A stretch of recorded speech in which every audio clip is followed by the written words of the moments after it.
Drage gledalke in cenjeni gledalci, to sredo ob 18. uri vas vabimo v knjižnico Toneta Seličkarja Trbovlje, kjer bo Igor Gošte predstavil svojo novo pesniško zbirko, o kateri pa bo sam povedal nekaj besed. Ja, ta knjiga, pesniška zbirka Iščem sonce, govori ravno o tem.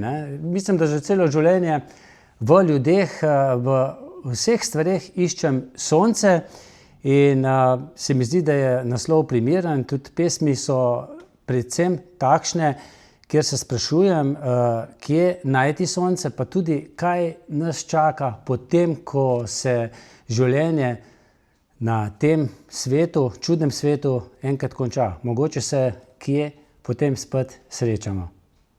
Torej vabljeni v sredo ob 18. uri v čitalnico oddelka za odrasle knjižnice Toneta Seličkarja Trbovlje, kjer boste med drugim izvedeli tudi, zakaj je tej pesniški zbirki naslov Iščem sonce in ne Šmorn.